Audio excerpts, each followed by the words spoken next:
नमस्कार। आज हम पढ़ेंगे क्लास 12 की हिंदी पुस्तक अंतरा का 15वां अध्याय संबदिया, जिसका भाग 1 हम पढ़ चुके हैं। आज भाग 2 शुरू करते हैं।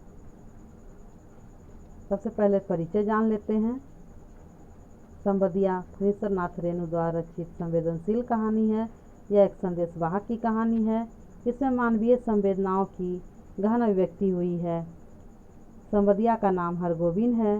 हरगोविंद एक संबदिया है, अर्थात संदेशवाहक है। एक दिन बड़ी हवेली से बड़ी बहुरिया का बुलावा आने पर हरगोविंद को आश्चर्य हुआ कि आज जबकि संदेश भेजने के लिए गांव-गांव में डाकघर खुल गए हैं, तो बड़ी बहुरिया ने उसे क्यों बुलवाया है। फिर हरगोविंद ने अंदाज़ा लगाया, अवश्य कोई गुप्त संदेश ले जाना है, अतीत की यादों में खो जाना। बड़ी हवेली पहुंचने पर हरगोविंद अतीत की यादों में खो गया। पहले बड़ी हवेली में नौकर नौकरानियों की भीड़ लगी रहती थी और आज की बड़ी बहुरिया अपने हाथ में सूप से अनाज लेकर फटक रही है। कभी बड़ी बहुरिया के इन कोमल हाथों में मेहंदी लगाकर ही गांव की नाइन अपने परिवार का पालन पोषण करती थी। जहां कल कर्ज लेने वालों की पंक्ति लगती थी, आज वहां देने वाले आते हैं पैसा मांगने। बड़ी बहुरिया का संदेश। बड़े भैया की मृत्यु के बाद तीनों भाइयों में आपस में लड़ाई होने लगी और बड़ी बहुरिया अकेली पड़ गई। तीनों देवर लड़ाई झगड़ा करके था हवेली का बंटवारा करके शहर में जा बसे। उसके पास एक नौकर था, वह भी भाग गया। उसको अब खाने तक के लाले पड़ गए। उधार था, कर्ज देने वालों ने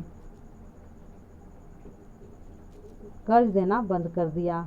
अब वह बेचारी केवल बथुआ साग खाकर गुजारा कर रही थी। इसलिए बड़ी बहुरिया अपने मायके संदेश भेजना चाहती थी, ताकि उसके घर वाले आकर उसे ले जाएं और वह अपने मायके में अपना जीवन गुजार लेगी। बड़ी बहुरिया की आंखें छलछला आई। बड़ी बहुरिया अब हवेली में अकेली रह गई थी। वह बथुआ साग खाकर अपना गुजारा कर रही थी। मोदियाइन हवेली में प्रतिदिन उधार मांगने आती थी और कड़वी बातें सुनाती थी, परंतु बहुरिया के पास देने को कुछ नहीं था। अब वह अपने जीवन से हार चुकी थी।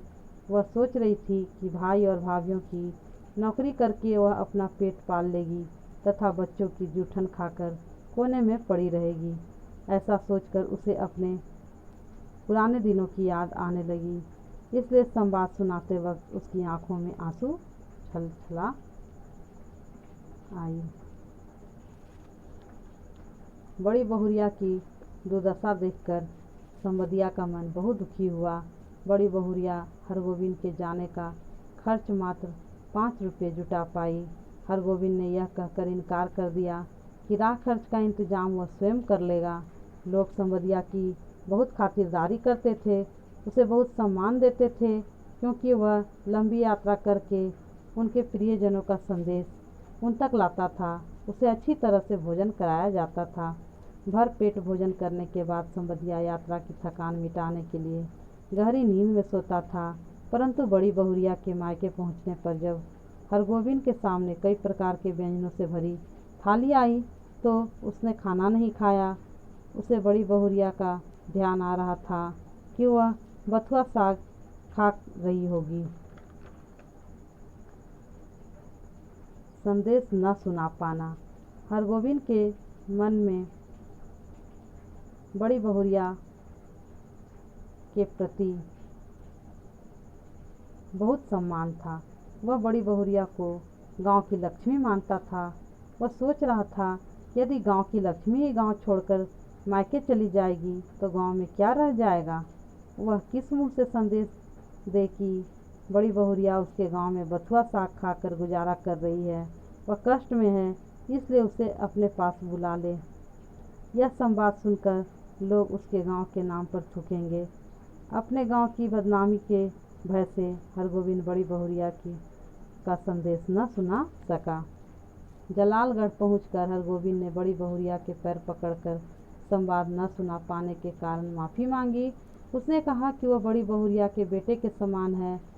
बड़ी बहुरिया उसकी माँ के समान है। पूरे गांव की माँ है बड़ी बहुरिया। वह उससे आग्रह करता है कि अब वह निठल्ला नहीं बैठा रहेगा। उसे कोई कष्ट नहीं होने देगा तथा उनके सब काम करेगा। बड़ी बहुरिया स्वयं उसके मायके संदेश भेजने के बाद से ही पछता रही थी। संवदिया की विशेषताएं। एक स्थान से दूसरे स्थान पर संवाद पहुंचाने वाले व्यक्ति को संवदिया कहते हैं। वह वातावरण को सूंघकर संवाद का अनुमान लगा लेता है। वह बहुत भावुक है। वह संवेदनशील और समझदार है।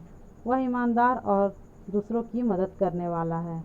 गांव वालों के मन में संवदिया को लेकर यह अवधारणा है कि वह निठल्ला, कामचोर और पेटू आदमी है और उसके आगे पीछे कोई नहीं है। बिना मजदूरी